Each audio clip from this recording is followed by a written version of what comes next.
Hey everyone, welcome back for another episode of Autoheterophiles, where I talk with AGPs and AAPs about their orientations and their gender experiences.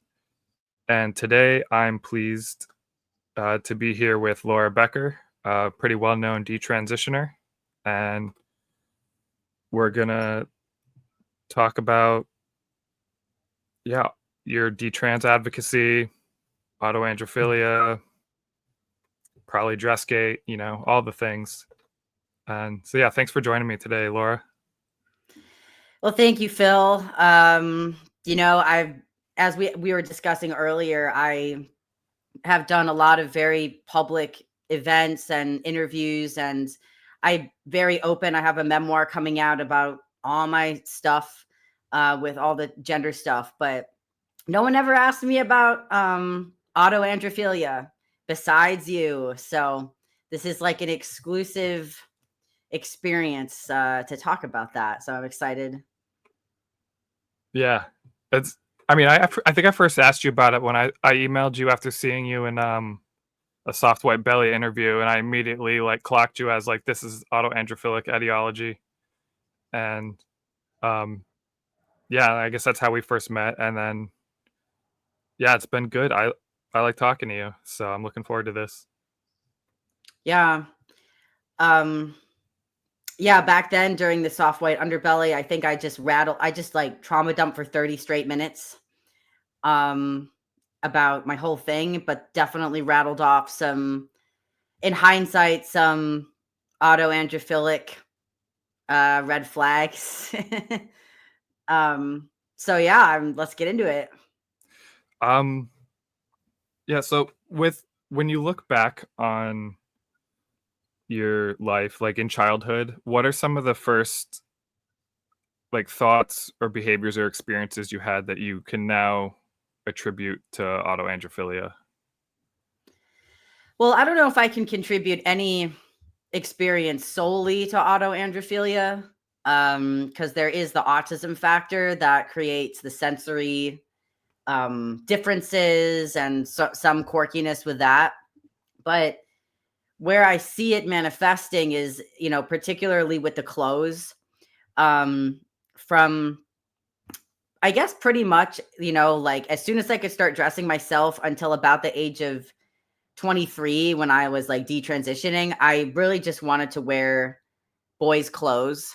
I did not like women's clothes or anything really to do with femininity. Maybe as a little kid, I still liked I had more fluidity, but pretty quickly I um, rejected feminine symbols like hearts and flowers and rainbows and unicorns and things. Um, and I really preferred, just anything boy from the boys department, boys shoes and clothes. And I just wanted to wear boy stuff. A pretty distinct experience was that I wanted to um, be in the Boy Scouts. I was in the Girl Scouts, and it sounds funny now given that I'm me, but I thought the girls talked too much about their feelings. And the Girl Scouts, like, I think what it was that I didn't like about the girls was that they were just too nice. Like, they were too agreeable. And I always had this energy, even as a little kid, that was like very, very humorous, very snarky, kind of tongue in cheek. I would like to make a lot of dirty jokes. And as a little kid, it's not as sophisticatedly, like obviously erotic and sexual as it is when you become a teenager and actually have sexual development and understand sexuality. But the precursor to that, making more crude jokes, swearing, things like that I noticed girls, they didn't really do it. And if they did, they certainly didn't do it as bluntly and kind of in a more masculine fashion that I did. And so I kind of had this, I always had this feeling of energy, like I was just this, like, I don't want to say sleazy, because as a kid you don't even know the word sleazy, but sleazy in retrospect, like sleazy, cool, kind of like I don't want to say horn dog, but horn dog, but a kid version of that. I don't know what that exactly would be, but I just was very there's a lot of innuendo. There was a lot of pushing boundaries and kind of going against things and being more disagreeable overall. And so I did have mostly female friends because it wasn't to the extent of where I'm like, I actually feel like I'm a boy and I want to play sports with boys, because I didn't like straight men or boys. Like they were really too stupid for me. So I hung around girls, but I definitely was very different than the other girls. And I do think a lot of this is autism, but there's definitely elements where I can see when I started to progress into the very beginnings of puberty, which was for me around 9 and 10, where, I was dressing masculine. I felt masculine. I wanted to emulate masculinity, male characters, like exclusively male characters in video games or movies. But I was also a hopeless romantic. So I was, the one writing these stories and poems and fantasizing and daydreaming about, my crushes and on boys. So I can see the prototypical manifestation that would later occur, post puberty, where I was this kind of funky girl, but very, very tomboyish in the way that I dressed and behaved, and then exclusively heterosexual. And even when I was in about third grade or so, I kind of had this sadness that I felt like boys would not be attracted to me because I just wasn't feminine. I didn't wear like girls' clothes. I didn't have any interest whatsoever in makeup or nail polish or anything that was like pretty. Basically, like anything pretty I rejected, and I wanted to be handsome or cool or badass or whatever. And so there was always this sadness, like I don't feel really attractive to anybody. And then that just continued for the rest of my time, um, until I became self-aware. Um, so, something I remember us talking about recently was you had shared like the Zoot Suit Riot song with me. Yes, Can you talk a bit about that? yeah. So like recently, I rediscovered the song "Zoot Suit Riot," and I've always um, been into jazz and funk and soul and swing and like all that kind of energy. But Zoot Suit Riot was kind of a sexual awakening in some ways for me, because I think I was 10 or 11. I was in fifth grade and we had to do ballroom dancing. So we did the foxtrot, we did the cha-cha, and we did the swing dance. And I was terrible. Like I got paired up with the Asperger's boy. I was not very coordinated. I felt very uncomfortable in my body, like dancing and stuff. But Zoot Suit Riot was like, now as a kid, you don't realize how inappropriate it is, but it's basically like kind of sexy jazz dude, like swing blues jazz cat, just being super horny and like having people cheat on their wives and stuff, and like just brag about his swagger, but like in a 1950s-esque swing sense. And I really vibed with that energy. I was like, that's me. Like, I am that person, even though I had no game to attract men and I wasn't trying to get the ladies the way that the song is describing. But like, I wanted to wear those clothes. I wanted to wear a suit and tie. Like, I wanted to like play piano and saxophone and like be this cool dude. I wanted to like embody that whatever the sex appeal of a saxophone solo is. That is my energy. That is the frequency that I live on, to this day. But back then, I didn't. I can definitely view that in retrospect and be like, oh wow, that's some internalized heterosexuality. Right, because it's like it's kind of like an attraction to like the cool bad boy, like musician vibe, but it's just wanting to be that. Wanting to be that, but also if there was a guy, I mean, it's not like anyone in my school was like wearing a suit and tie and being like that. No one liked jazz music. I didn't have any, like, I didn't have many friends. But like, if there was a guy like that, I would have been really into that guy as well. And for me, I've always been into men that were significantly older, like decades and decades older. And this urge to be that cool musician, but also have sex and have like a marriage and like, a love romance, like a deep, intense romance, like a female typical romance fantasy with these male musicians continued pervasively. It manifested a lot with rock stars. I was listening to like 70s, 80s classic rock, hard rock.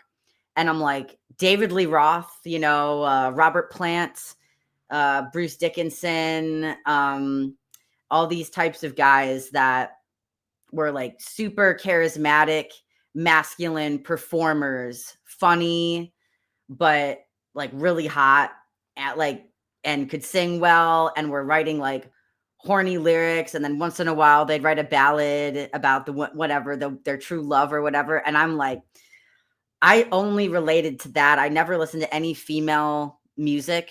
I still don't listen to much female vocaled music. Part of it is the genres I listen to are predominantly male. There's more male musicians than female musicians anyway. But it was definitely a confusion that I can now trace back to this internalized heterosexuality, where I so wanted I wanted to be the rock star that was like yearning and pining after these objects of affection. And I also did want to be someone's object of affection, but because I was not feminine, I didn't ever relate to being desired or being chased or pursued. I was always the one that was like, put my, foot on the gas. And I was like, let's go, I was really the one that initiated everything. And just more of a dominant personality. And I didn't understand that doesn't pair well with a lot of men. And if it does, usually the men are like really subservient and kind of meek, and like those aren't like good guys either. But like I ended up being attracted to more submissive types of men in my teenage years. So I was attracted to gay men, and I was attracted to these very effeminate males. And part of that is just that we had a lot of things in common. Like I was around the theater crowd. I was sadly too depressed to do theater. I really wish I had. I think that would have really helped me. But I was around these kind of like these gay guys that hadn't yet figured out they were gay. And we were all, funny, and we were smoking weed, and we were all into gender ideology. And I called our friend group the queer stoners. So we were all queer, and they would be like, "You're the queerest of all," because obviously, like, I was the most depressed. I was the That's what funniest. queer is. Yeah. Queer is queer in that way was like a panacea for individuality or nonconformity, right? So it wasn't just about gender, but then the queer ideology wants to funnel everything through the queer lens and make everything about gender. So like I wasn't to the extremity of like, I have funk gender or whatever, but it was at a similar frequency of my like spiritual belief in it, into the philosophy of queerness, which is that you can achieve liberation through destroying and inverting social norms, both intentionally and unintentionally. And I was doing it all unintentionally for the most part because I was autistic. But also, then when I had this awareness of this political philosophy, I was emboldened to push even further. And so we were all identifying as gender queer or whatever it was. I had a lot of female friends that were identifying as bisexual. I was actually the only straight person in that friend group. Everyone else was gay or bi or lesbian. Was this And high so, school? yeah, this was high school. By this point, this would have been like sophomore, junior year of high school. Yeah. And there were you were okay as the token straight? Well, the thing is that we weren't viewing it that way. We were viewing it all as queer, and they didn't know their sexuality. Like, if anyone knew their sexuality the best, it was me, because I was so fervently heterosexual. I was so into men. And my parents and others had asked me, like, are you a lesbian? They were like, we're fine with you being a lesbian, but are you? Because you're like dressing like a lesbian. A lot of the time, like I They said was. that to you? Yeah. And I mean, I was, right? And then I was like, look at my bedroom walls. There was like printed out, photos of men, like actors, rock stars all over the walls. I had like literally framed photos of these people because I had a lot of daddy issues, and there was abuse and there was all that kind of stuff. So I was like, I mean, I just had like, I would just get frames from Goodwill and like put pictures of like actors in them and stuff. It was like, it was pretty pervasive. The heterosexuality was everywhere. So I was just like, really? Like, I am not into women at all. But I can see why they'd think that, because I was dressing like a dyke. But then that dykeness was transmuted into faggotry, right? Like, this Yeah. idea of being a faggot was something that was a term of endearment to my friend group. And my gay friends would be like, you're really the biggest faggot of all of us. Which probably Again, felt good to hear. yeah, I mean, again, they were kind of, it Yeah. was a praise of my charisma, of my horniness, of my intensity and passion and creativity, Um, but also just being kind of slutty. Like, it's part of it. And, me and my friends would talk about using Grinder or Craigslist or whatever, and porn and stuff. And I never met any women that watched as much porn as I did and enjoyed porn as much as I did, and enjoyed masturbation as extensively and thoroughly as I did. I don't know what's non-thorough masturbation. Oh, edging, I suppose. By that is thorough masturbation, but I'm doing too many puns right now.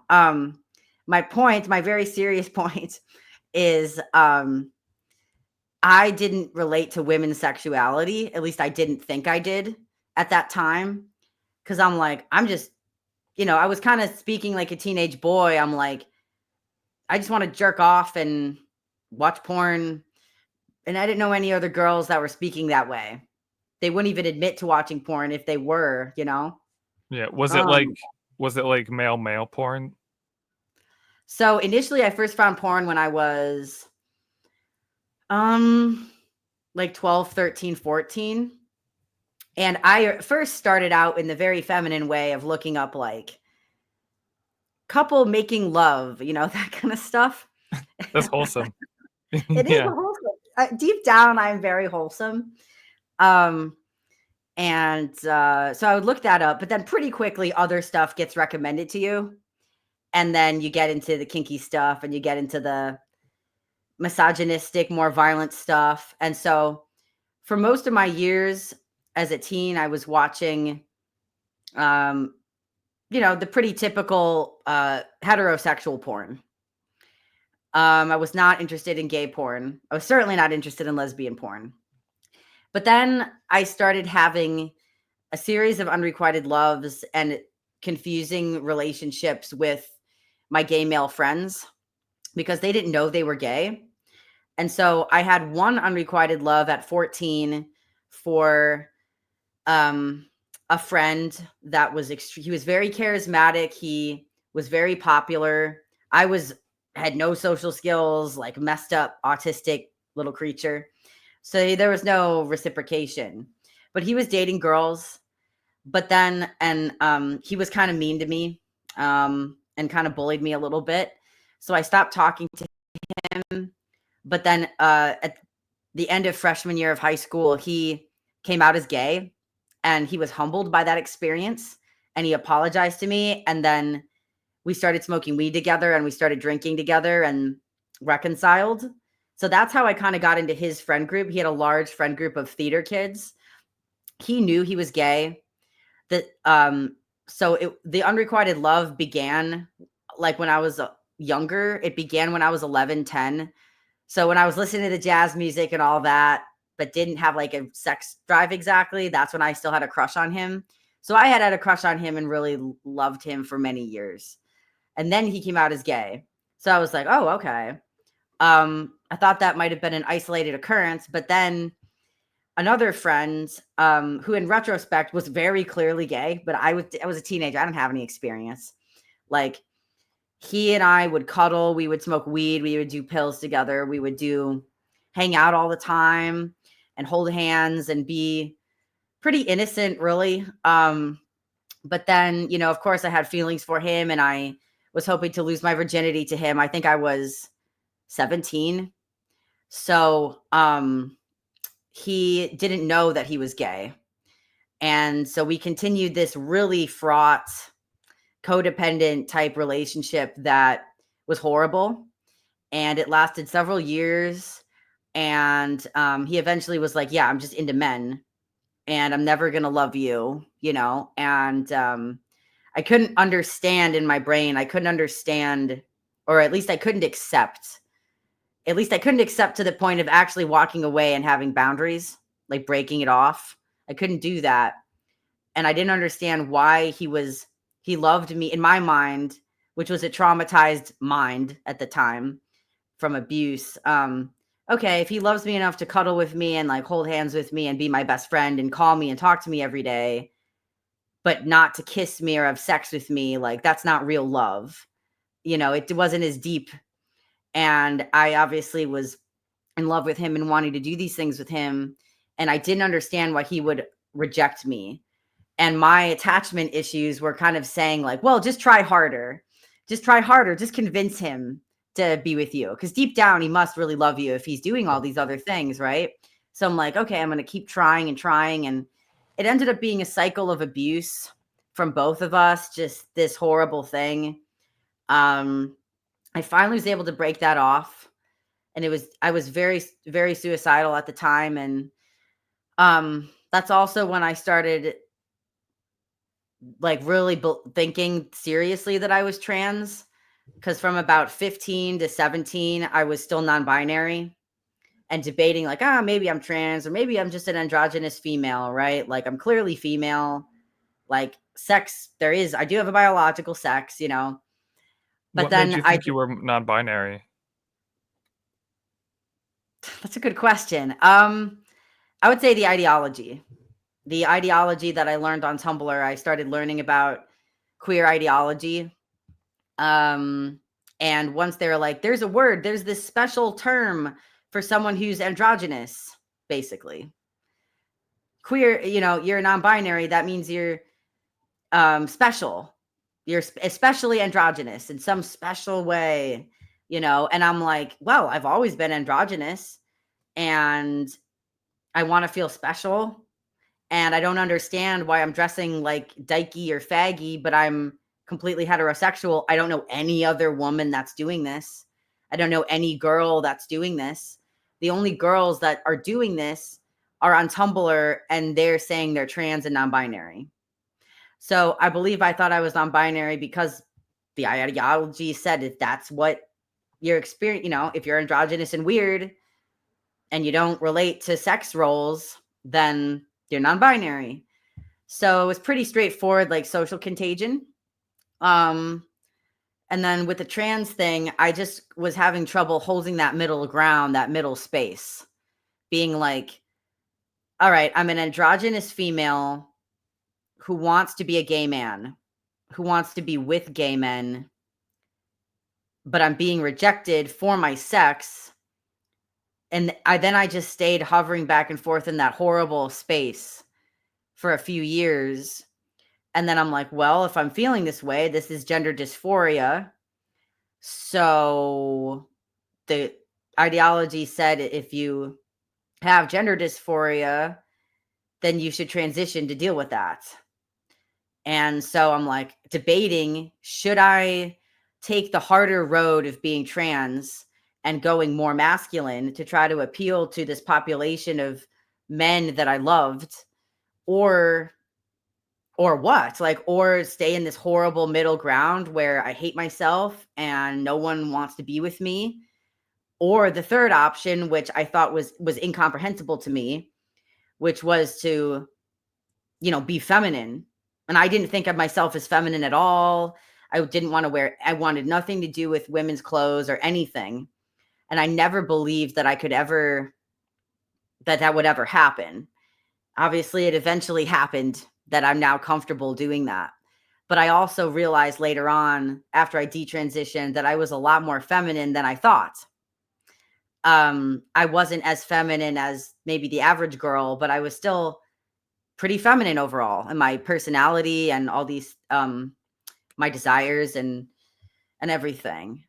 And like And then talking about feelings and things like that.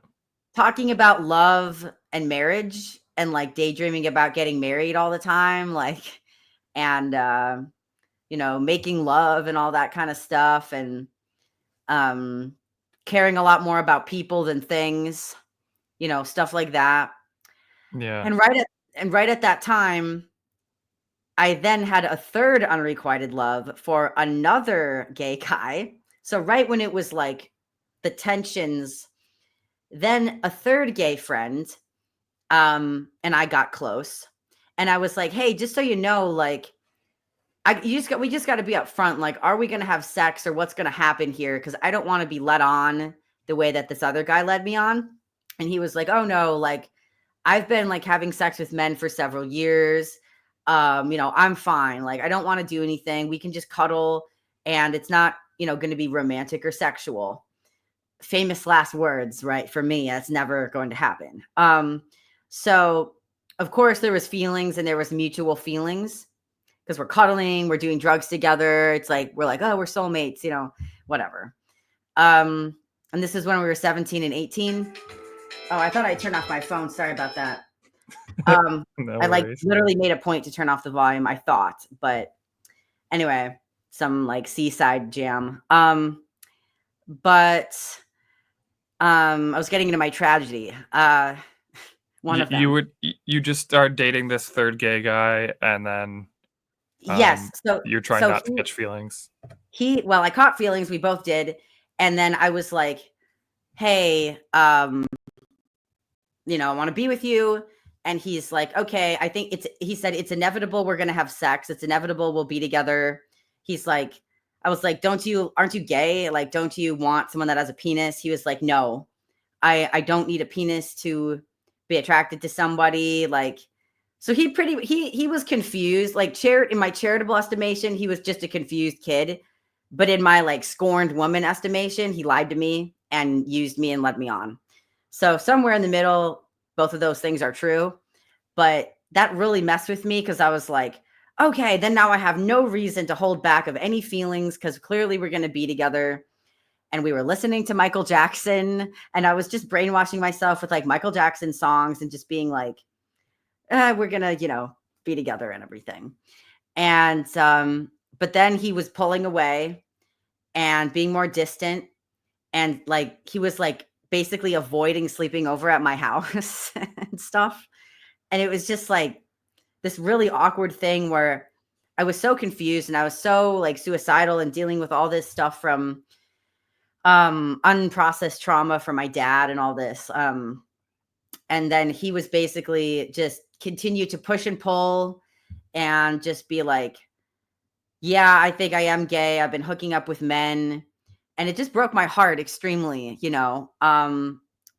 and that just really, really psychologically messed me up.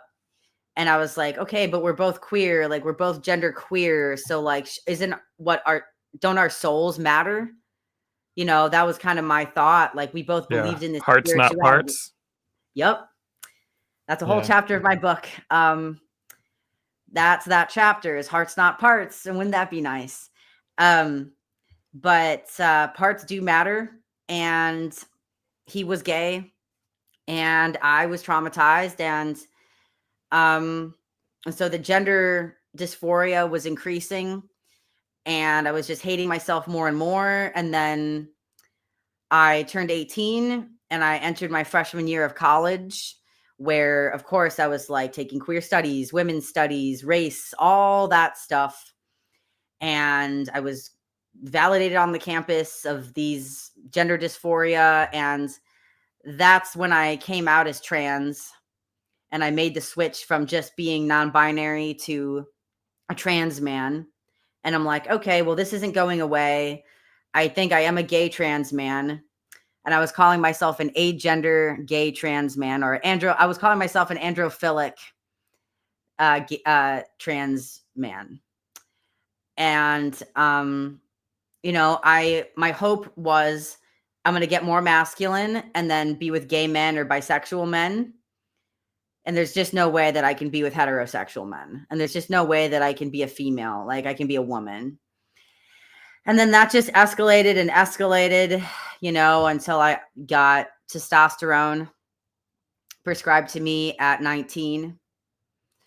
And then had my breast cut off at 20. And Yeah, then how much time was there in between the starting testosterone and getting mastectomy? I got hormones in December of 2016, and I had surgery booked by like March of 2017. So like 5 months. Yeah, that's And then I quick. got surgery in August of 2017. So I'd only been on hormones for 7 months when the surgeon asked me to go off for the surgery, which I'd never heard of, but I had no amount of like self-advocacy or any amount of executive function to be like researching that and being like, is that necessary? Like, I was just like, okay, I'll go off. So I quit a high dose of testosterone cold turkey, and I had a mental breakdown, and I ended up sabotaging for the last time sabotaging those relationships with those 3 different gay guys and all of my other friends at the time. And I just ended up kind of traumatizing myself and everyone involved.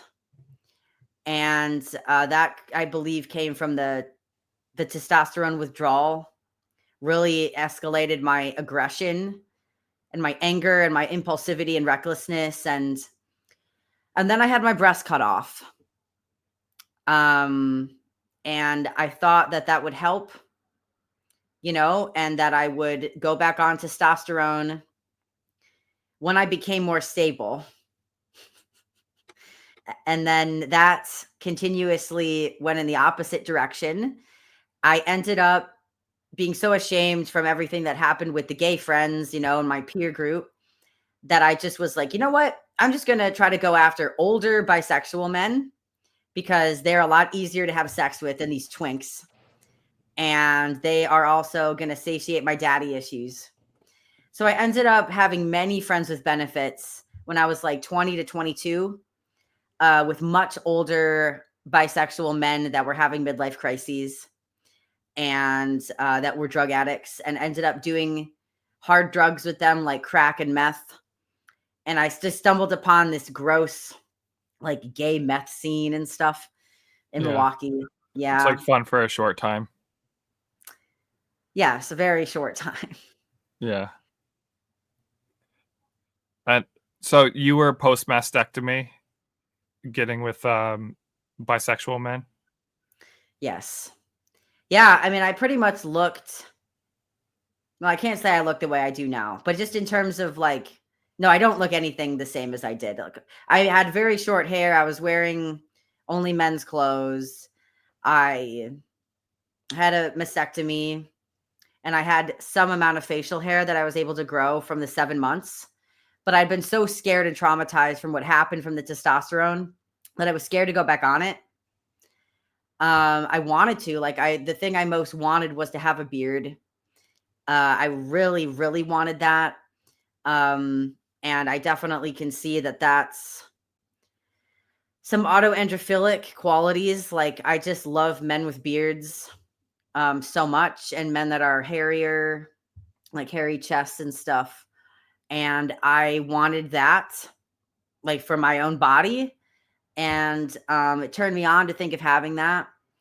And so I did have some facial hair, but I'm like, I want to grow a full beard. I want to like do the full transition with this testosterone, but I was scared because of how traumatizing it was to lose all of my friends, and including 3 people that I'd been in love with that, of course, I wanted to marry all of them.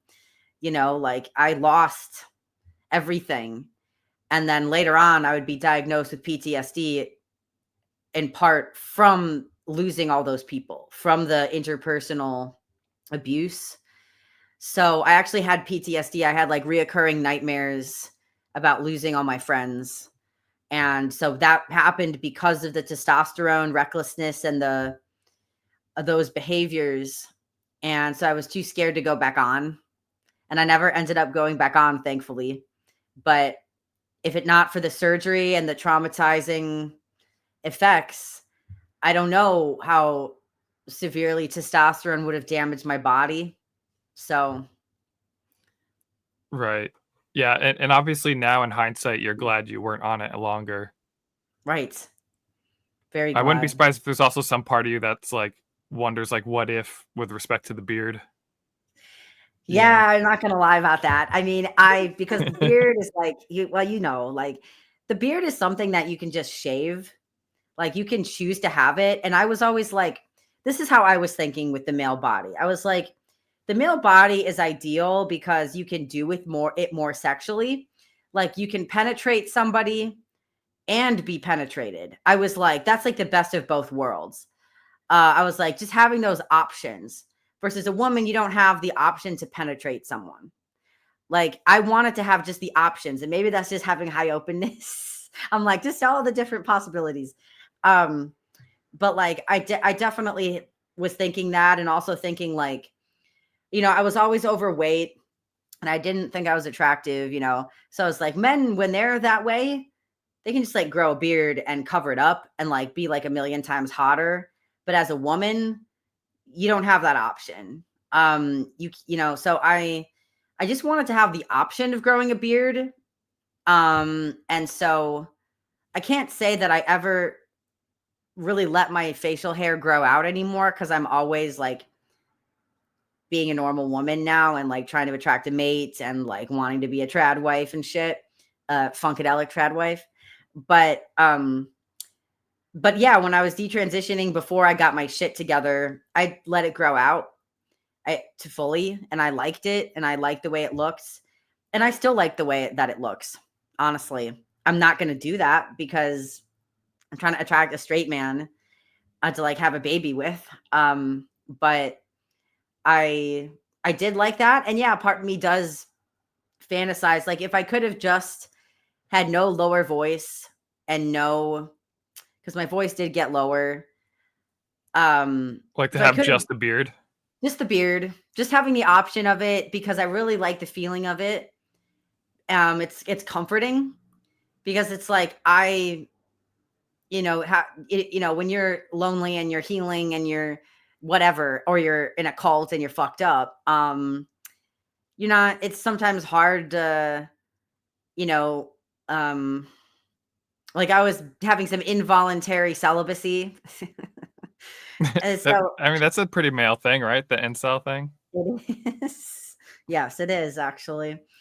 And so just like it comforted me, the beard, like touching it. It's still like a pleasant. I shaved today, like so I don't have anything, but I do like the feeling of the stubble. I like the feeling of the beard. um just as a nice sensory experience. And so yeah, I do sometimes wonder like if I could grow that, if I would ever like I'm too professional. I go out and do things on a daily basis, so I don't have time to like let this beard grow out at random times. But so yeah, I still think fondly of beards, and I would like to marry a man that has a nice beard. You know, so that's my Yeah. relationship to that. Yeah, I mean, that makes sense to me. What what sort of precipitated your decision to transition? Was there any specific moment or situation? Um, Well, it was the cumulative trauma, of abuse and these interpersonal issues. And I mean, there's so many complex factors, the PTSD that I had, the depression, the magical thinking that I had of, that I could spiritually bypass biology to like want gay men would love me or whatever. There were so many factors. There wasn't a particular moment, but um the moment that I can remember being the closest is when I was having an interpersonal conflict with the third gay guy, and he had told me, I mean, I was already like kind of identifying as trans, but like the time that I remember being like a radical acceptance of being trans the most, like after that point was when this guy, he had moved to New York to go to this fancy art school, and I was in Milwaukee, Wisconsin, and I was very jealous and I missed him. And we had talked on the phone, and he told me that he had fallen in love with a man there, and he told me very coldly, you never reached my heart. And I just cried, and I was just like, geez, okay. Like, and then I just hated him so much, and then I stopped talking to him. And so that wasn't the exact like before event. I would think I was already identifying as trans, Or it's more of a but gradual process?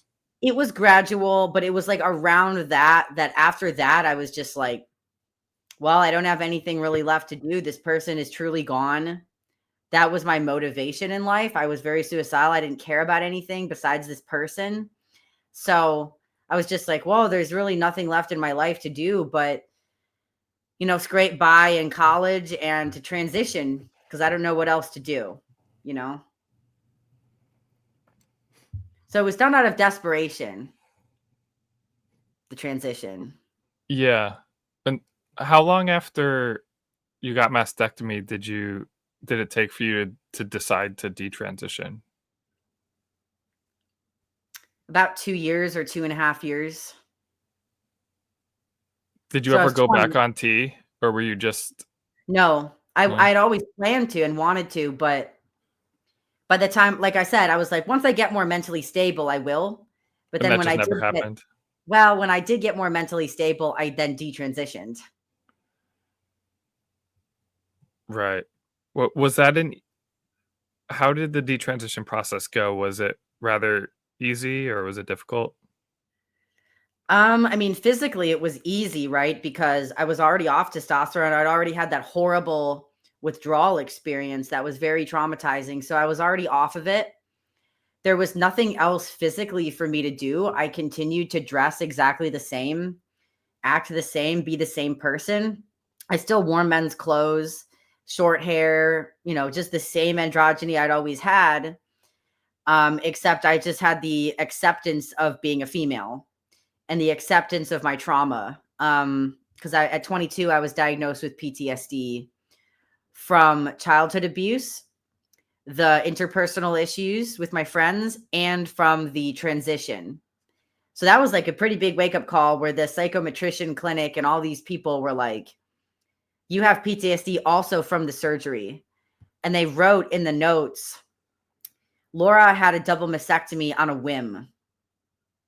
And I was like, wow, that's like, to me, it didn't feel like it was on a whim, right? At the time, I was like ruminating on this for several years, on a daily basis. But the way they had phrased it from an outside perspective was a wake up call that was like a really messed up thing to do. Like to have a mastectomy when you're like suicidal in and out of hospitals for inpatient hospitals and stuff. Um, and yeah, they were right. That was messed up. But I was just like, whoa, I'm fucked up. But now I understand that it's PTSD and where it comes from. And it made sense, from my dad and everything and these other painful things. And so physically, it was easy to detransition. And I'm lucky that I don't have any lasting physical complications like any atrophy or bone problems or anything, joint problems. I was just mentally detransitioned. And then socially, I didn't really have friends. I'd already lost all my friends. So I didn't have a peer group within the trans community to lose, which was probably good because I didn't have further rejection. I mean, Yeah. I was just isolated. I was so isolated. I did this all pretty much just by myself.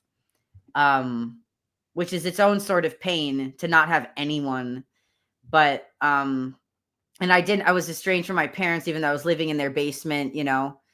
It's not like I talked to them about things. So social detransition was more gradual, and it was just kind of like I got off all antidepressants, and I'm like, I just want to see what I exist at a raw level. I'm gonna raw dog life, and I'm gonna just see what my baseline is. So I got off all antidepressants, and then because I got off all the SSRIs, I could finally do psychedelics properly. And then I did a Yeah. ton of LSD, and then Good I had a choice. spirit. Yeah, it was a good choice. Yeah. I wonder what would have happened if I had been able to do it earlier, like have a proper psychedelic experience when I was trans. But I was on the SSRIs. I was on Effexor, you know. Right. Um, Yeah. so How did um how did the LSD trips affect you? they were pretty awesome. I have very fond memories. You know, I had started to get into like mindfulness meditation and stuff like that, trying to get in more like flow states and practice positivity, like really basic mental health things. So when I did LSD, it was like maximizing that. I just felt so positive. I felt a oneness with the universe, and I felt anger and irritability uh wash away from me. It was like I've been holding on to this anger, and I could actually just feel it leaving my body. And I could feel things lightening, like this heaviness that I had was lightening. And that persisted. That was a permanent effect. Obviously, not all of it was, I still had a lot of pain and baggage, but um physiologically, I felt happier overall, and I felt more confident. And because of this oneness and interconnectedness with the universe, I was like, you know what? There's a lot more possibilities out there for me to connect with people than I thought. You know, I was very, very traumatized from all these rejections and stuff. So I was like, I want to try to be social. And so it made me a lot more extroverted and like able to talk to people, to say hi to people. I was a lot friendlier, and I wanted to attract positivity and love. And I became very hippie-ish and all. And so it had extreme positive effects, even just doing it one time. But then I did it a lot of times that As year, one does. 2020. Yep, yep. 2020 was while the BLM riots were happening, I was like having my spiritual awakening. So June 2020. And then I was like, you know what? Like I started to look at myself as beautiful as a human being for the first time, probably ever, really. And I'm like, wow, I really am like a beautiful animal, a creature, this organism.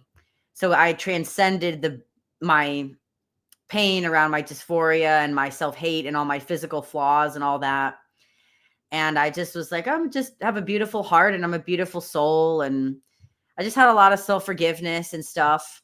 And I'm like, you know what? Like, I just feel more free. I started just letting my hair grow out and just being more hippie-ish and just being more calm and go with the flow. Wasn't as reactive. Um, and I'm like, all right, I want to try to be open to love now. And that didn't work out very well. That's a whole other story. Yeah. Yeah, but it's I'm not surprised at all to hear that taking LSD helped. I know, like for me personally, in my 20s, I took it like a few hundred times, and Yeah, I didn't do it it's that many great. times. Yeah, it benefited me a lot. It made me less neurotic, just more okay with being. Yes. And so I'm not surprised to hear that you had a similar experience. It seems pretty common that sort of take that and then sort of like your like tangle of neuroses that you've been carrying the whole time just sort of like unknots itself. Yeah, some of them were unknotted. Some Some of of them them, took yeah, a lot it's not a cure more. all, but it's a cure Yeah, some. it did a lot. It did a lot. It also improved my art and music and like made me more creative. And so yeah, I owe a lot to LSD. Um, and but it was very hard when I came up into contact with reality, which is the reality was I was a very traumatized, very androgynous, like 1 year post detransition female. And I did not have my shit together. And unfortunately, I made the mistake of being so open to everything, but not having any boundaries. So I was just like saying yes to everything and not being able to Yeah. say no to anything. And I didn't know the difference between like good and evil and like these different things that come from abuse history and stuff as a kid. So I ended up getting abused and different things happened that led me to meeting Stella O'Malley, who became my therapist in the end of 2020. That's How a did you legendary. run into her? So I had stumbled upon some rad femme discourse on Tumblr, and they saw my posts about trauma and detransition and stuff, and they were like, "Hey, do you want to come to this rad femme retreat for detransitioners called Blood and Visions?" And I'm like, "Yeah, that's awesome." And that was the first time I ever met women that were like me, even though most of them were lesbians. I think I was actually the only straight person there. And of course, I actually love men. Like, even throughout all the abuse and all the stuff with them, I've always loved men very much. And and they didn't really like men very much.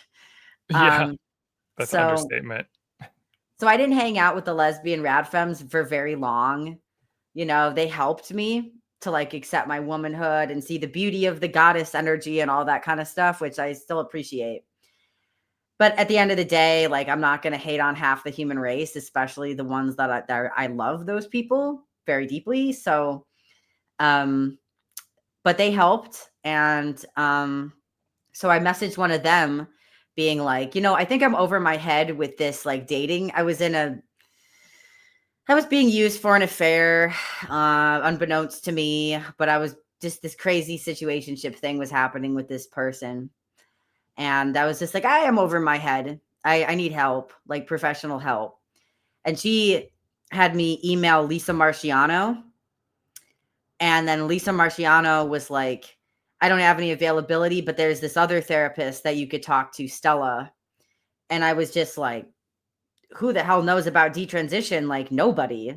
So I'm like, this is literally the only person. And I'm like, messaged her and we met, and she was really nice and warm. And she gave me therapy for free for like a year, just meeting whenever I needed. So like, yeah, I owe her a lot. I owe Stella a lot. Yeah, she really cares a lot about the detransitioners.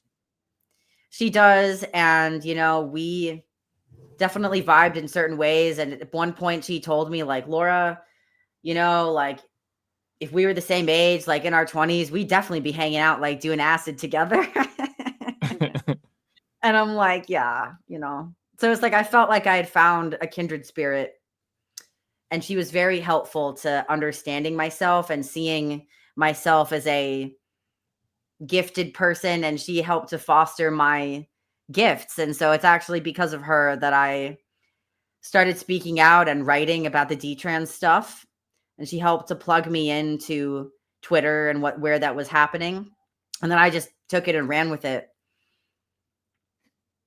Yeah, you've been one of the most visible detransitioners, and you've got a pretty big following at this point. I think you're at like 55K now, which Yeah, is it's been crazy to go from um having nothing, like literally no one in my life, and no followers, no friends, nothing, like nothing to live for, to then to where I am now is it's been really hard, but I'm really grateful for it. Like, so I'm in awe of feel lucky I feel, because I know what it's like to have nothing, you know. Not to get too fucking yeah. depressing right now, but like, Yeah. No, it's cool. With meeting other detransitioners, have you do you think there was other detransitioners that had autoandrophilia as part of their like what contributed to transition? yeah, I mean, there's kind of only a couple really public ones that are out there, and we all kind of have our different niches. Some of them are more social contagion-y, some of them are more like lesbian or gay, and then some of them are like BPD and stuff. Um, but yeah, there's definitely a lot that I've talked to that seem to have autoandrophilic traits, and they'll admit these different things. Like they'll admit, like, yeah, I was having a fantasy about being male, and it was romantic and sexual. But there's no one I know that's really explored it very deeply. And, it's partly because AGP dominates the gender discourse. And the women are usually peaked through the radfem lens. So the Yeah. gender critical radfems help us to accept our, internalized misogyny and these different types of things, which is great.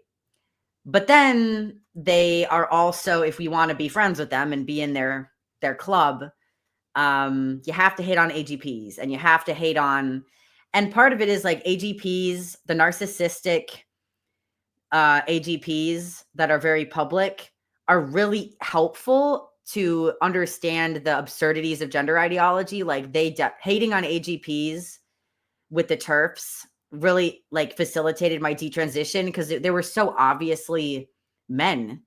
It's a lot easier to just see these ridiculous men, these narcissistic AGPs, and then be like, oh, how could I ever believe in this? So they are caricatures to help you understand. But then it often doesn't go deeper than that, where we're reflecting on the autoandrophilic counterpart to AGP. So like I said, there's a lot of detransitioners that have these traits, and but also a lot of people just aren't as open about sex as I am, and aren't as open about life as I am, and they're not as open about, I don't know, like self awareness. And I don't want to sound narcissistic at all by saying that, but I just mean I really value exploring my own unconscious, because it's kind of fucked me over a lot of times to be unconscious. So I'm Yeah. like, I try to explore it probably more than the average person. And part of that is sex drive, and part of that is like the taboo stuff that people don't want to talk about, especially if they start to get love bombed, for better or worse, by the gender critical movement. And you're like seen as this innocent little martyr, and you're supposed to be this. Yeah, like a They don't. victim, like a helpless victim. Yeah, that's a nice segue into some experiences we've had with that narrative of the vulnerable detrans victim. And yeah, I mean, I was a vulnerable detrans victim. Like that was very much what happened. But then I became a survivor and an adult and took control of my life and took personal responsibility. And now I'm an autonomous person that makes my own life choices, and I'm not a victim. And a lot of detransitioners, it's hard to balance, like, oh, I realize I want to have a baby. I realize I want to, that I actually feel comfortable wearing a dress. Like those types of ideas Um, but also be like, and I was getting turned on by a lot of this stuff that traumatized me. And I think that's a lot of trouble that women have with men in general, is that they're often turned on by people that have hurt them and turned on by people that have abused them. Like if you have abuse from your father as a woman, it's very hard to reconcile because the people that you love, the sex that you love has hurt you. You know, it's very difficult. So I think that's part of it, why people don't want to talk about AAP, is because if it has anything to do with masculinity and an internalized view or a paraphilic, like, I don't know if my necklace is like getting, this necklace has been like weirdly, sorry. This is just such a cool necklace, but it's been like, Yeah. I don't know what the problem is here. But there's there's like just anything to do with masculinity or paraphilia, they're going to be like, oh, this is because of your trauma that you're attracted to men. Like some, you know how some rad femmes go so far as to be like, all PIV sex is rape. You Yeah, know, the like Dworkin that. intake. The what? The like Andrea Dworkin intake. Yeah. Yeah. Yeah. That Yeah. kind of stuff. They do get a bit intense about that Yeah. sometimes. Sometimes. And um and I do think though that it's like, even though they may not want to admit that women can have paraphilias for, political or ideological reasons, I think it is pretty established that people that are autistic have higher rates of paraphilias. So it's like I'm not surprised that there'll be some autistic females that have them. Yeah. And also like, yeah, research. I know we talk about this a lot. You're into the research side of things, and I'm more into the, you said research of the heart, or what did you say? You said you're Well, like very science of interested the in heart. the statistics of the heart. Yeah. Yeah, yeah. Um, but also like we want research and we need research, but also we don't even necessarily need research right at this second to be able to observe that there's a lot of women that are getting turned on by the thought of themselves as men, and gay men especially. Like they say that.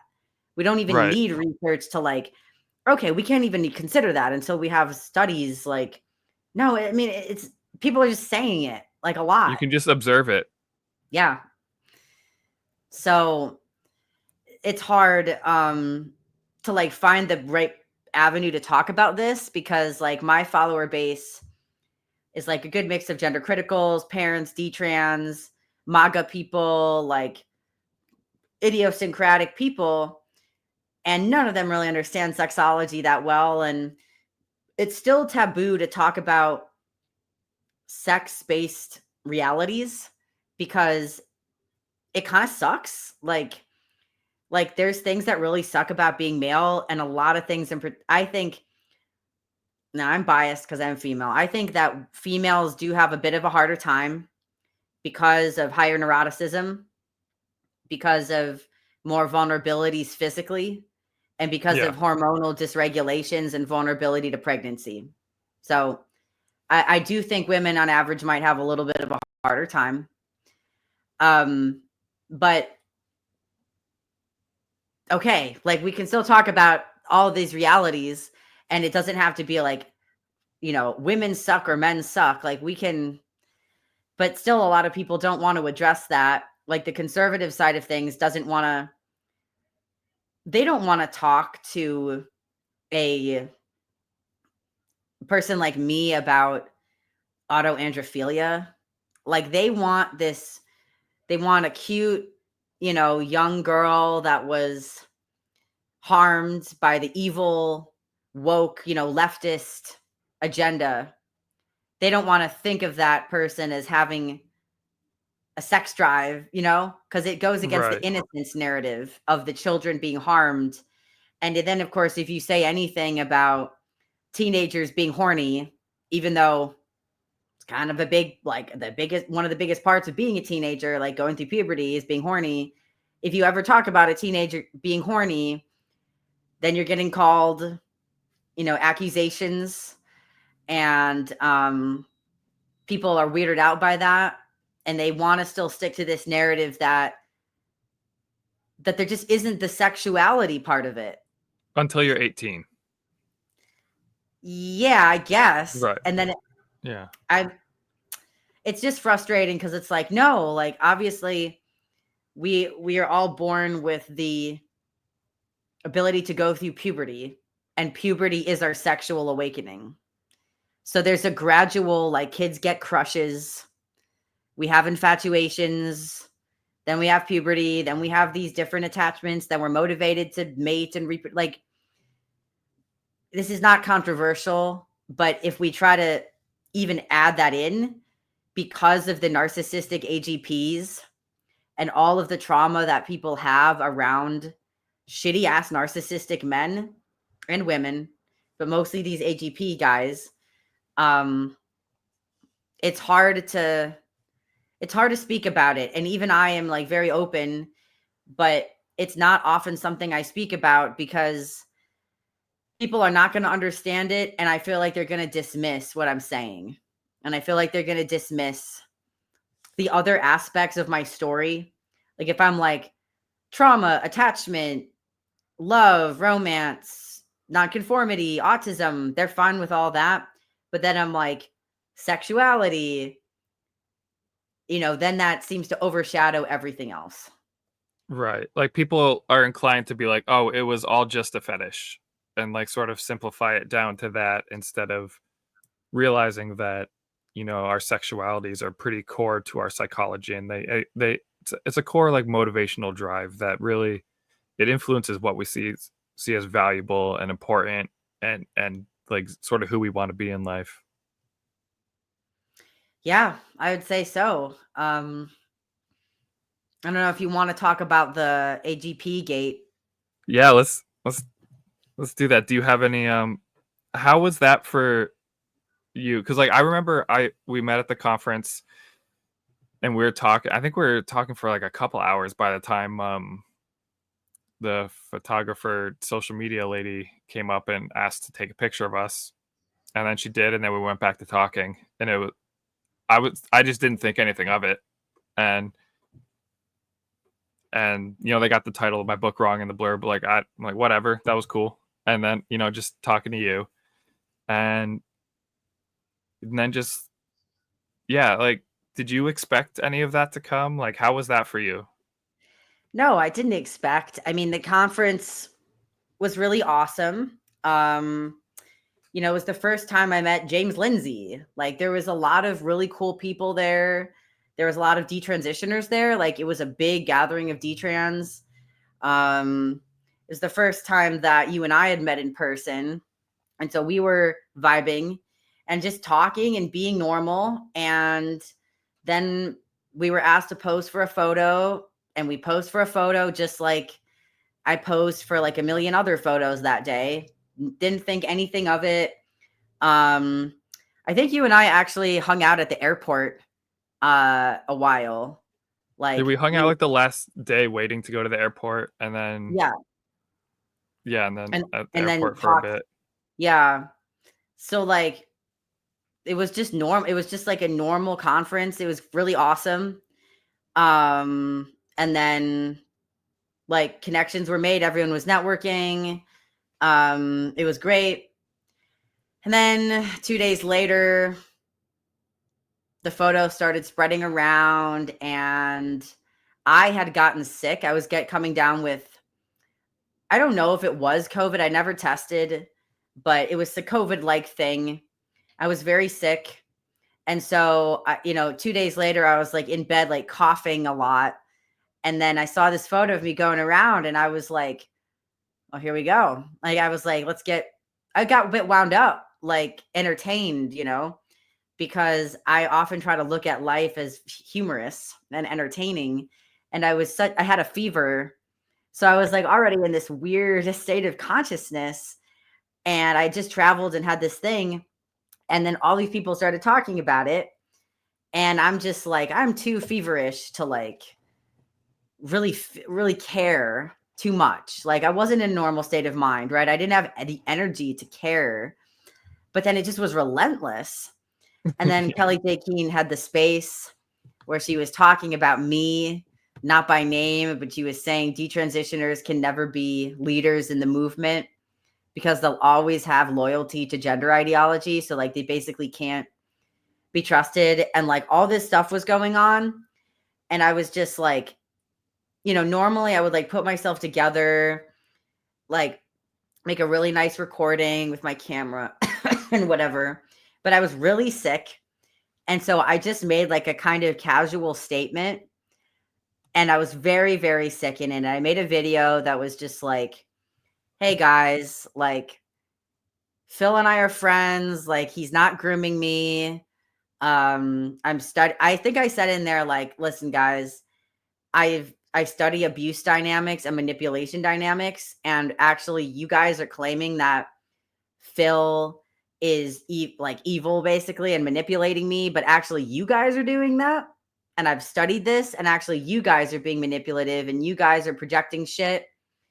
And I think I was just like pretty calm, but it wasn't the best look for me though, because I was really, really sick and I was like coughing in the video. It was just, I had to get a statement out because it was just going crazy. And then someone, a slightly twisted female, made a whole video about me.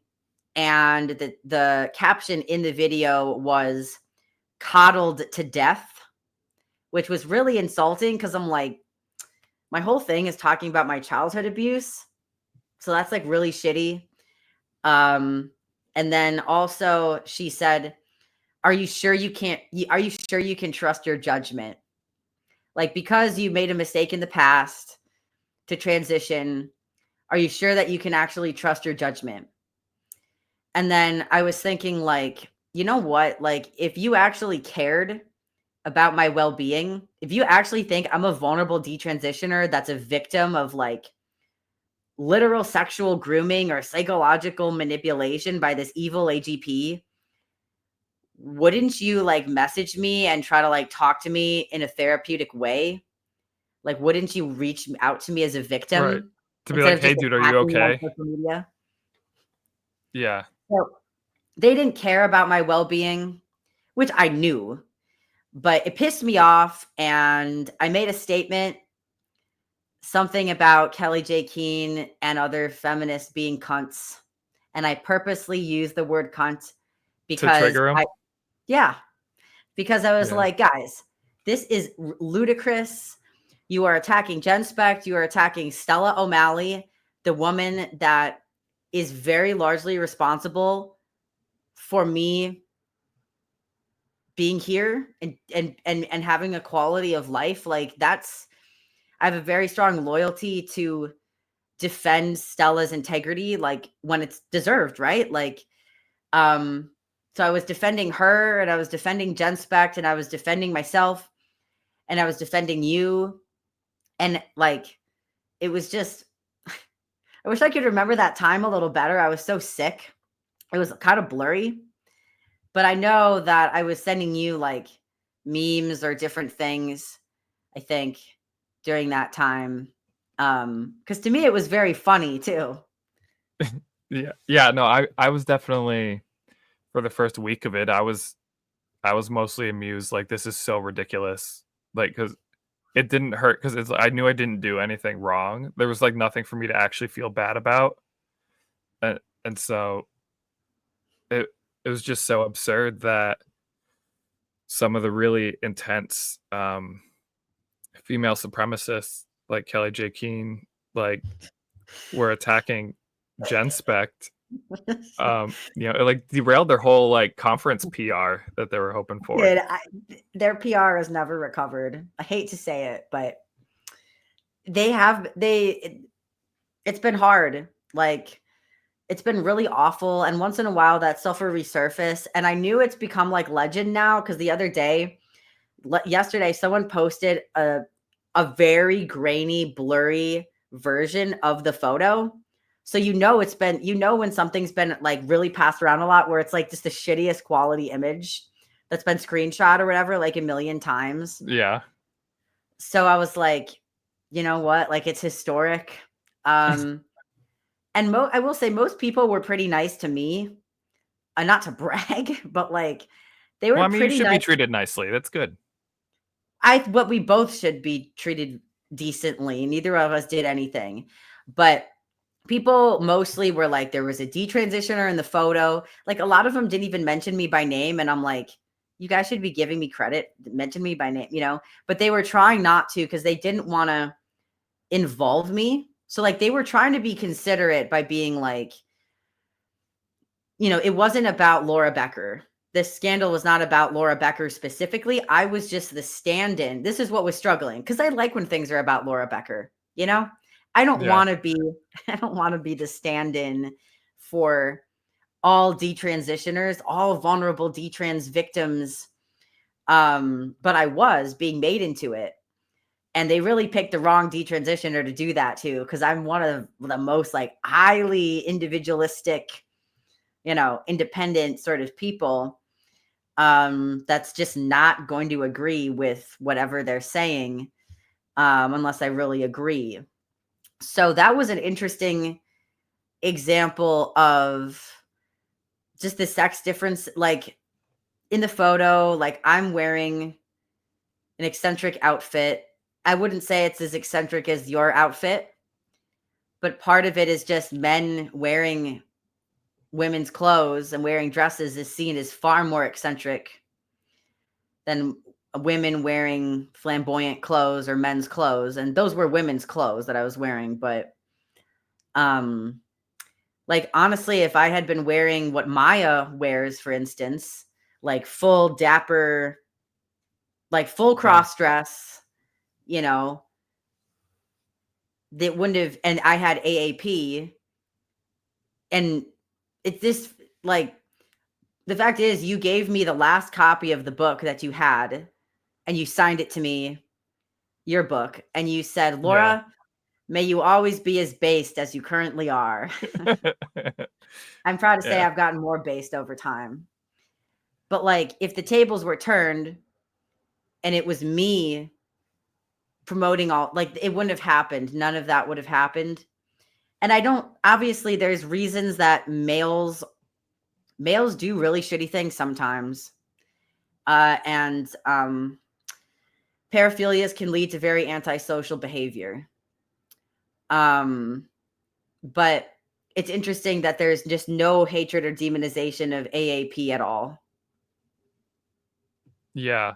I think that's something that was really apparent because I think a lot of the backlash was that basically gender criticals have been creating and circulating anti-AGP propaganda amongst themselves for years and developing like a strong animosity against AGPs and this caricature. And then there was finally this situation like an outlet where they could vent all of their hatred that they've built up over the years. But there's no similar system of propaganda for anti-AAP where it's None. it's Yeah.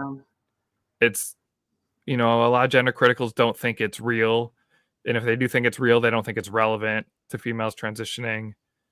And then if they do think it's relevant, they still will like not want to talk about it. And I'm just I I'm pretty motivated to talk about it because not because of what the haters say that I'm trying to like just run cover for AGPs. Like that's not it. It's that I'm concerned that there's a lot of females that have mild to moderate autoandrophilia that in prior generations would have never considered transition, that in the current social and technological environment with the gender ideology and everything, that they're sort of tapping into their AAP where they maybe wouldn't have otherwise, and they're getting tracked into transition. And I'm concerned that once the honeymoon period is over, 3 or 4 years after they sort of like start indulging it, that they'll regret having transitioned. And so like that's a lot of why I think it's so important to talk about AAP, because like if you're fantasizing about being a man and you're female, like I think you deserve to have it be explained to you in like a non-judgmental way that like, hey, that's what this phenomenon has a name, this is what it's called, and it can cause gender dysphoria, but it doesn't always. Like I think it should be approached like that. Yeah, and that's the thing, like, there's so much pressure for everyone in the movement, including detransitioners, to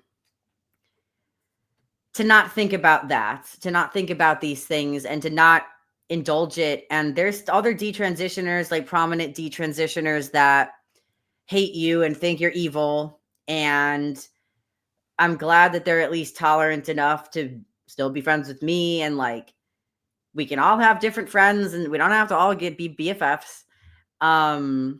But it's hard because a lot of the detransitioners I know, like they and parents and different people probably are uncomfortable with me talking about it. And I do feel like I'm probably going to talk about it more as time goes on, just because I've already healed so many things. Not that I need to heal from this, but there's been a lot, like the more pressing issues for me have already been addressed so thoroughly that now it's kind of like, all right, what is left is the bottom of the barrel, like most shameful, difficult stuff to talk about publicly. So now I'm like scraping the scum off the barrel and I'm like, guys, let's look at this. Let's talk about this now. So I can sense that I might get negative reactions. So I think I try to approach things in a very intellectual and nuanced and calm, non-reactive way when I speak. So I hope that I can reach people more when I talk about this sort of stuff, and I do talk about it in my book. But it's difficult to try and defend you and defend our friendship. That sounds like so like grandiose, like, do we have to defend this? But it is difficult because people just are so triggered just by the association that they don't listen. It feels like it's just a lot of work to try to explain it. And the AGP gate made it a lot worse because it's now associated with me and you. And it's now like, if I just try to bring it up or meant to comment on it about something, then people are like, and you're a defender of Phil Illy, and you're a defender of his book. And then there's just this automatic shutdown of discourse. And with the other detransitioners, some of them have that as well, the shutdown. And it just is difficult. So of course, my approach is always like lean into the bit. So of course I just lean in more and I'm like, whatever assumptions they're making, I just am like, yeah, I'm being groomed, like what, and it's whatever, like, yes, and whatever. Right, But the comedian approach. yes, the comedian approach. But and that works for like not getting myself emotionally hurt. But it's not great for trying to help people. And then also I have to consider the trans community as well. Because my audience is very transphobic. I'm a very transphobic person. But at the same time, I have this very strong empathy for trans identified people. And I look at videos of an FTM and I'm like, the only difference between me and that person is I have emotion regulation and I accept my sex. That's some of the only differences there. Like, we're so similar in our personality, fashion, whatever. They're all artists and stuff. Like, so it's not my main goal is to reach those people, but it's kind of like, who in my audience needs to hear about the AAP stuff? Like, that's where the question is in my mind right now. Yeah, I mean, I think it's useful for any of the parents of sort of trans identified females to at least hear about a little bit about autoandrophilia in case it does describe their daughter, because I think if they can understand, like if they do realize that that might be going on with their kid, they could have a little more empathy for it, like that their kid is having strong gender feelings because this is connected to their heterosexuality, and it would and sort of being attacked for their cross gender expression might emotionally feel like if their parents were like rejecting their boyfriend or something like that, you know? Yeah, yeah. Yeah, that's a good way to put it, and I feel like I think I could explain that to parents. Like, I think I could try to if I explained it like that, where I'm like, this is their attachment figure, is an internalized attachment figure. Um, it's their fantasy of love and their Yeah. fantasy of connection and hope. It's very hard to dismiss that. So I think there's language that I can use that's already within my wheelhouse of language that I already use anyway. Like love. And I think they'd be open because it's coming from me. And I've like have a reputation as a pretty like wise and reasonable person. Um, so maybe they would listen. But I just think of like in terms of posting video clips or like something that's not a one-on-one conversation where it's like making a tweet about this. It's just an invitation for a lot of combativeness, which is I don't really care for. I mean, I don't want to be in an echo chamber, obviously, but if I talked about this the way I talk about some of the other stuff I tweet about, I don't know how positive the reactions would be. And Right, like I a don't know tweet if it's length really fair. treatment of this subject could get misconstrued or caricatured, whereas this long form conversation is a lot harder to, pull out of context and portray a particular way. Yeah. And I mean, if I just made a tweet about autoandrophilia, a lot of people wouldn't know what the hell I was talking about.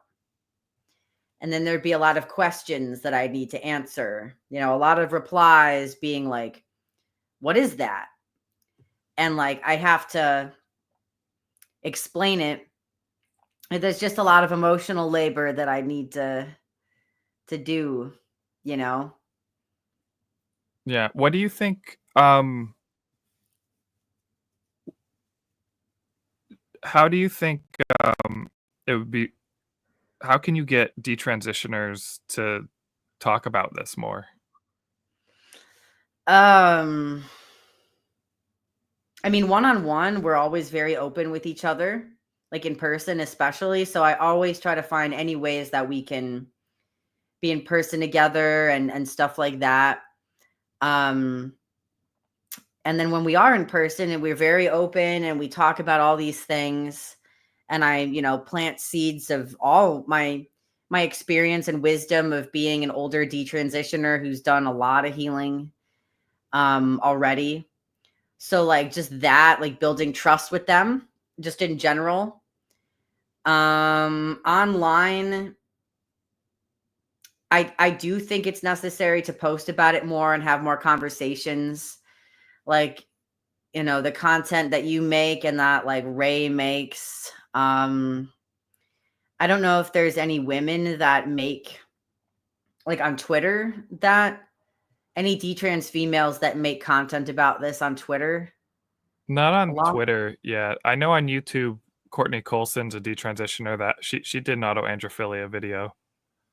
Okay. Um, but there's still this niche is not being filled of like autoandrophile detransitioners or just any of them that are self-aware about their autoandrophilia, just talking about it so that other AAPs can sort of, feel a connection to that other people are going through similar feelings and have dealt with them. Yeah, I mean, I feel like maybe I could just make a post that's like Are there any, female detransitioners that think they have autoandrophilia? Just like ask a question and see who comments and see what happens. Um, like that would be a good place to start because there's a lot of detransitioners that are private and they're scared to have those conversations in public, or they might have the lizard emoji but they don't show their face in their profile, so like I don't always know who I'm talking to, Yeah. and the ones that I know, I kind of can talk to them, but a lot of them are anonymous. So like maybe some people could like go on Reddit. I don't like Reddit. I've never really used the Detrans Reddit forum. So I don't really want to use that. I think there's probably a lot of people there that if there were other women that that liked using Reddit, I like using Twitter. So, I think, yeah, just making content, making clips of different statements and just saying like, um, my transition was motivated by romance and sex. I mean, I basically already say that like every day.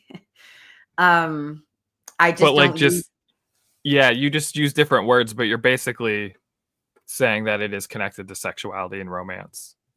Yeah, I'm not using the sexological term of AAP, but I'm saying everything else. Um, so maybe that is accessible. Like if I just start saying AAP, it's just I'd have to explain it, but it is a nice handy term, or acronym. The term is itself is not handy because it's very long, but people knowing what AAP is. And I think there's this thing where in the gender critical movement, you really have to pick a team. Like you're either heterosexual, homosexual, or a pervert or a groomer. Yeah. Yeah. And it's like I view myself as being heterosexual, like a normal heterosexual woman who has various sexual fantasies, and one of them is the autoandrophilia stuff. It's not my main one. Right. And you've Um, probably tried to like consciously like not play into that one, right? Just because I would just imagine as a detransitioner, I I think there's sort of like when people detransition, they try to like break up with that part of themselves in some way or try to like put it behind them. Um, I mean, for me, it's more like it's just vulnerable to talk about any sexual fantasies. And it's like, luckily, I have the pretty much the normal ones of just like, not that I'm gonna get into all of them, but just like impregnation, for instance, like that's like something yeah. you don't even think about as a sexual fantasy, No, that's just an instinct. right? But there is like all this stuff around it where it can be fetishized and porn and all these extremities around it. If you wanted to go down there, and the same with any normal like sexual idea.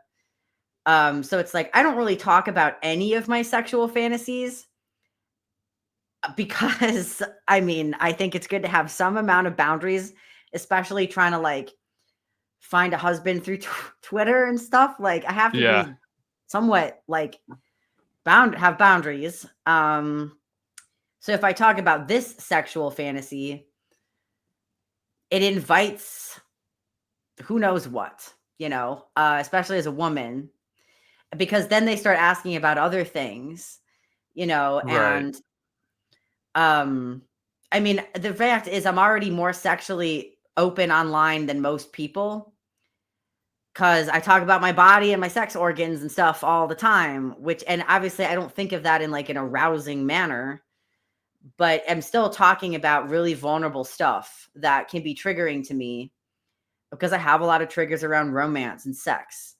So I think that's maybe why I haven't talked about it as much, just because I'm like, just open up a can of worms to talk about. But I feel like everything that I just described here is not, it doesn't bring me shame. Like wanting to have a beard because I like men with beards, that's not really shameful. Um, so like I don't think anything I said here was inappropriate. No, you kept it tasteful. Good. I'm glad you think so, Phil. Phil is the arbiter of taste. Gender critical movement. Yeah, I have good bad taste. Um, Yeah. um, yeah, I feel like we've covered a lot. Is there any stuff you want to talk about, like your book, for example? Is the title finalized on it? Yeah, it's called Surviving the Trans Myth. Yeah, is that the subtitle or is that just the title? That's the main title. Okay. The subtitle, I still am right now, it's a detransition memoir. So surviving the trans myth, colon, a detransition memoir. That's what it is right now. I might Yeah. alter the subtitle, but the main title, Surviving the Trans Myth, that's what it is gonna be. Um, Huh. so Do you yeah, have an that's estimated release date on it yet? aiming for maybe around summertime, summer or fall of this year. It's a lot of work to write a memoir because like your life is happening and ongoing, and um I'm doing it all myself. So just kind of learning different things about, publishing on Amazon and stuff. So that might delay it a little, but most of the book is written and edited, and I'm very pleased with it. I think it's very comprehensive of talking about these things very candidly and giving a lot of hope for other detransitioners, other survivors. And obviously, again, my main audience is not trans identified people, but it's a story of transition and a trans, like I always like to say, the thoughts that I've had are trans thoughts. I have a trans body. Like there's the differences between me and a trans person are not that many. It's mostly Um like ideological.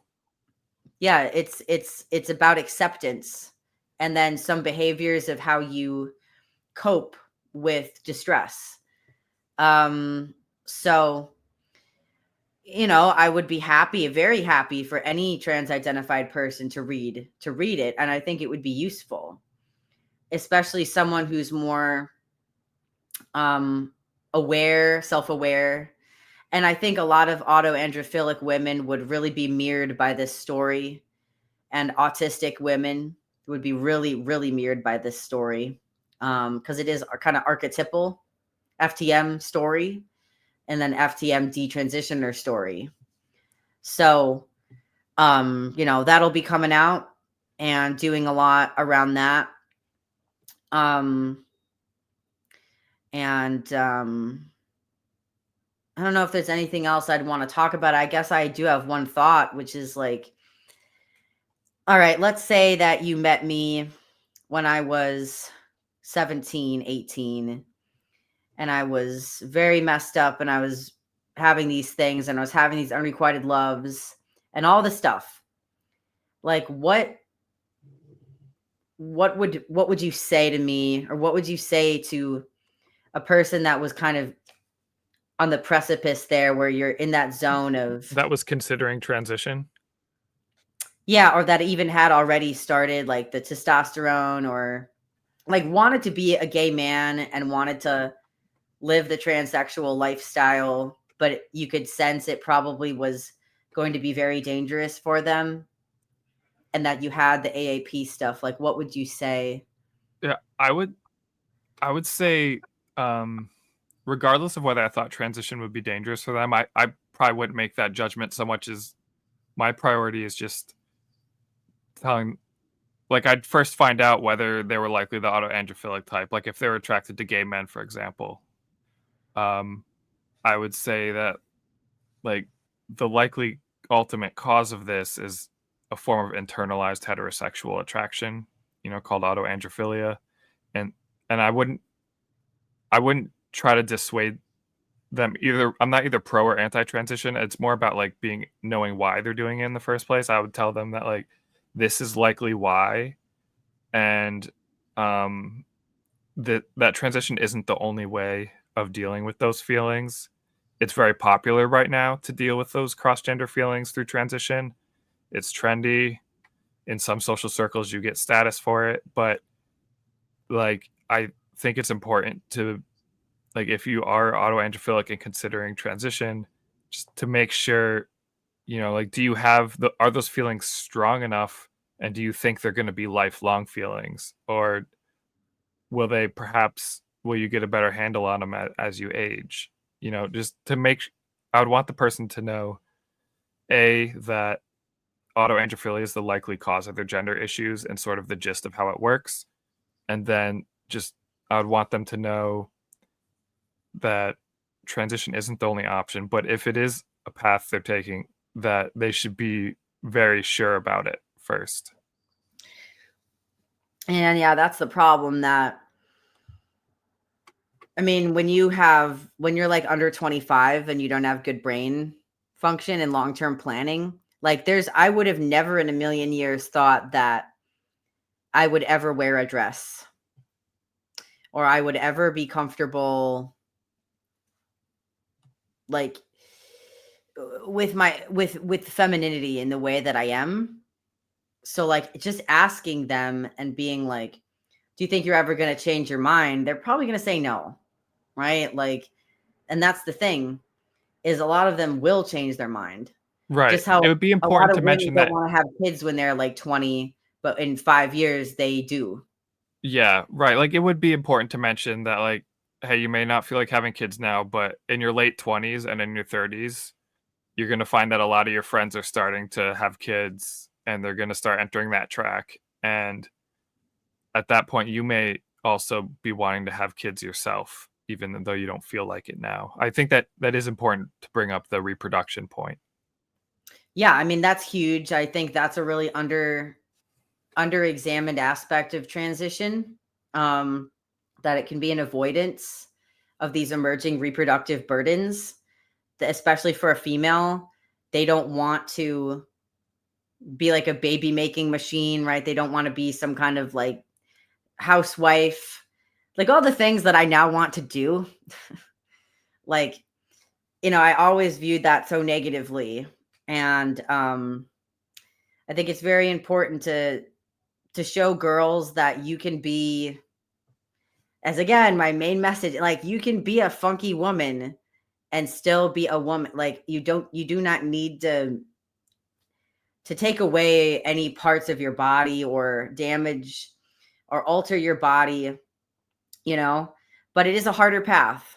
Like it's a harder path when you are eccentric and when you're more androgynous and when you are more complicated, right? Like it's complicated to try to balance some of my more art masculine qualities and then my feminine desires, or back in the day when I was wanting to dress in men's clothes but I wanted to date straight guys. Like that's hard, and logistically there's really no resources telling women how to deal with that.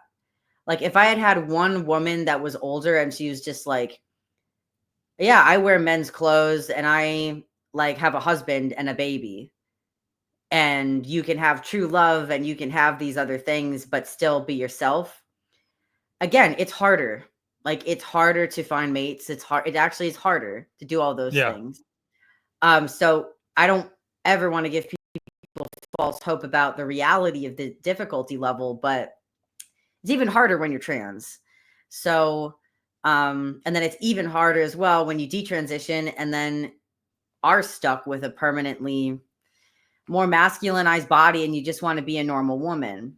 Um, so I feel like those mentors just didn't exist for me. And I want to be that mentor to younger women, to show them, hey, like I, have these feelings or desires, but also here's how to channel that into heterosexual dating. Um, and here's how to, balance your clothing preferences with also grooming rituals that still are attractive, or like things like that. um that I think part of why that market hasn't been covered is I'm just like, I'm working on it. Like, I'm still working on it. So like, once I do have a husband and I can be like, hey, all right, ladies, like, here you go, like, here's, but you know that's an ongoing process even for me to do. So let alone really, really messed up autistic, 17-year-olds. Um, so yeah, mentoring, like if there's any women that are older that have gone through this stuff, like that's what's needed. We need women that are older and have been successful in career and mating and all these things, who haven't transitioned, or if they detransitioned and they're now accepting of their sexual preference or whatever. We need you guys to speak out, um, and help mentor these younger people, even just through modeling, through just saying, hey, here I am, here's a photo of me and here's what I do. Even if it's not literally like coaching or anything. So again, it's very hard to find interpersonal, intergenerational mentors. That's like a much bigger societal issue that we have. Yeah. With a question that I usually like to close out on, it is basically, what would, for any like autoandrophiles that are listening to this, like what would you want them to know? Well, I suppose it's kind of similar to what I said, Right, you were but just kind of talking about that. Yeah. yeah, I'd want them to know that it is possible to integrate your quirkiness with this, with your desires and your fashion and your tastes and your personality traits and your sex behavior that's typical or atypical. Like, it's possible to integrate all of that into a lifestyle that will bring you success, that's more likely to bring you peace and happiness versus angst and anxiety. And a lot of that comes through radical acceptance of your female sex, and then also your own desires. Like, what are your truest desires?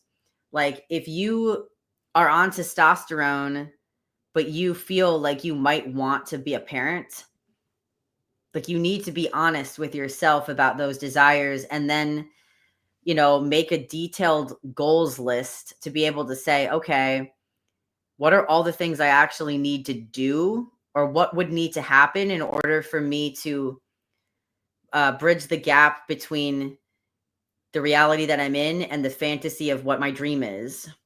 And is that possible? And then if so, what do I need to do to execute that? And maybe who can I look to, who is doing what you want very well? Are there any women that you see online or in your life that have the things you want, or embody the traits or qualities that you want to have or want to get better at?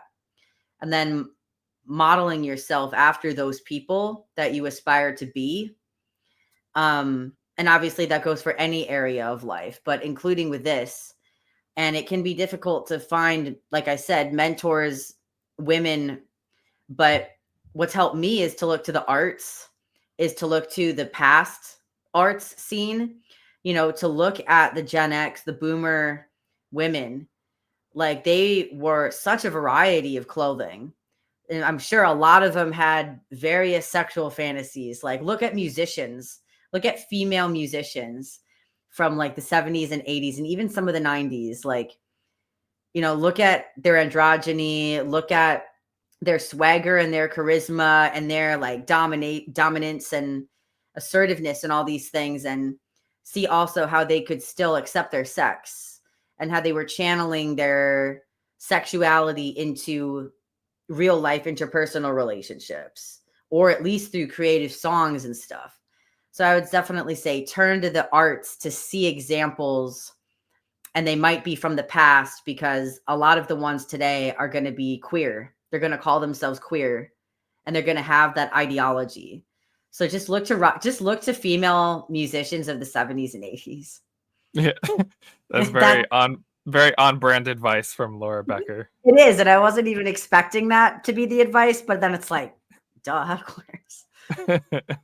Look to All funk right. gods and goddesses in the life and the media. Yeah. Find the funk god out in the world that you can embody. Yep. Yeah. Um yeah, thanks for taking the time to record this conversation, Laura. I really appreciate it, and I've appreciated your just friendship, and also just throughout that stupid controversy that you didn't like throw me under the bus because it could have been convenient. I think that's a sign of integrity, and I like that. Well, thank you. And I think if we can gather more people that are going to be bold and like ourselves, like men and women that are going to be honest and still be like respectful and professional. I know the two outfits we're wearing right now are very professional. I But I'm a transvestite. I can't help it. transvestites basically don't have real jobs and Yeah, artists don't have real jobs either. So that's yeah, fine. The overlap there. But yeah, it's been a good conversation and I'm sure we'll have a lot more conversations and learn more ideas. So I look forward to that. yeah. And yeah, if there's any more autoandrophiles out there that are considering starting to talk about it, I would say consider channeling the masculine virtue of courage, and maybe start coming out. But yeah, I'm recording now. Thanks for talking with me, Laura. Yep. Thank you.